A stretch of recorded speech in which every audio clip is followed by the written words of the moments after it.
কোনো কাজ কালকের জন্য ফেলে রাখা উচিত নয়। পরের মুহূর্তে কি ঘটবে তা কেউ বলতে পারে না।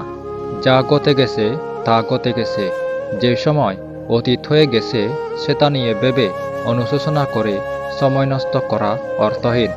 যদি তোমার দ্বারা কোনো ত্রুটি হয়ে থাকে তবে তা থেকে শিক্ষা নিয়ে বর্তমানটাকে শ্রেষ্ঠ করার চেষ্টা করা উচিত।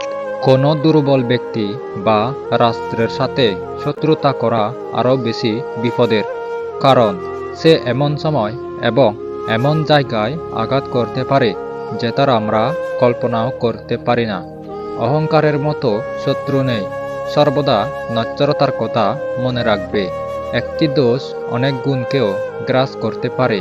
সর্বদা চুপচাপ এবং গুপ্তরূপে কাজ করা উচিত। যে ব্যক্তি নিশ্চিতকে ছেড়ে অনিশ্চিতের দিকে ধাবিত হয় তার উভয়ই নষ্ট হয়। অতি সুন্দরতার কারণে সীতার হরণ হয়েছিল। অতি গর্বের কারণে রাবণের পতন হয়েছিল। অতি দানী হওয়ার কারণে বলিকে পাতাল যেতে হয়েছিল। অতি লোভে তাঁতি নষ্ট, অতি চালাকের গলায় দড়ি। সুতরাং আমাদের অতিকে ত্যাগ করা উচিত।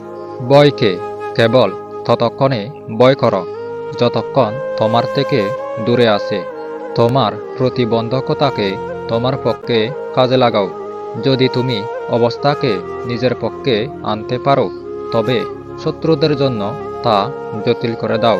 অন্যদের ভুল থেকে শিক্ষা নাও এবং সেই রকম মানুষ হওয়া থেকে নিজেকে বিরত রাখো যাদের ভুলগুলো থেকে অন্যরা শিক্ষা গ্রহণ করে।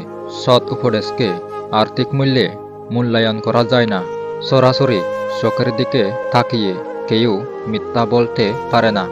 মিথ্যা বলতে হয় অন্যদিকে তাকিয়ে। যতদিন মানুষ অসৎ থাকে ততদিন তার কোনো শত্রু থাকে না, কিন্তু যেই সে সৎ হয়ে যায় তার শত্রুর অভাব থাকে না।